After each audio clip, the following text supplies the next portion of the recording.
काय ते. तुमचे बाबा जे बाहेर बोलतात तसे घरी तुमच्यासोबत वागत नाहीत का?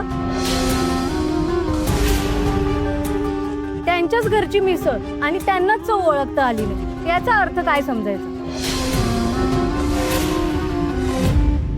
नाही ते खरं तर साहेब आता बायकांबद्दल जे जे बोलले, खरं तर ते कमीच बोलले.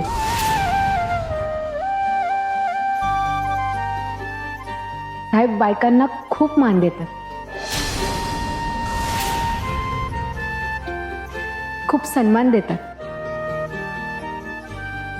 ते जे जे बोलतात ना, अगदी तसंच वागतात. त्याचा कधीच गाजावाजा करत नाही आणि मला खरंच कसलाही त्रास नाहीये.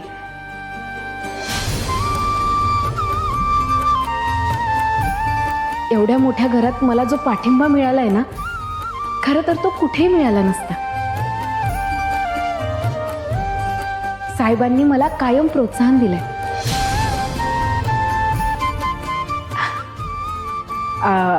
बिराजदारांकडची सून असूनही मला माझं छोटंसं स्वप्न पाहायची मुभा दिलीये. आमचं लग्न झालंय, पण मी फार छोट्या घरातून आलीये. अगदी तळागाळातून आलेली एक अनाथ मुलगी. अशात माझा मसाला किंवा माझा उद्योग याला खूप कमी लेखलं गेलं असतं, पण तसं अजिबात झालं नाही. उलट साहेबांनी मला कॉन्ट्रॅक्ट मिळवून दिलं, ते पूर्ण करण्याची मुभा दिली. हा, आणि दत्तू दादा, त्या दिवशी तुम्ही आलात तेव्हा मी टेम्पोमध्ये जे सामान भरत होते ना, ते त्या कॉन्ट्रॅक्टचं सामान होतं. एका बाईला दुसरं काय हवं असतं? आपलं सासर हे माहेरपेक्षा वेगळं वाटणार नाही, आणि मला सौभाग्याने तसंच सासर मिळालं.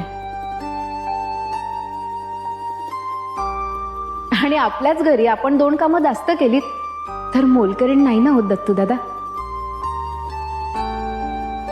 आणि साहेबांना माझ्या हातचंच सगळं आवडतं. आणखीन एक गोष्ट, आज विजेंद्र बिराजदार साहेब इथे मात्र खोटं वागले.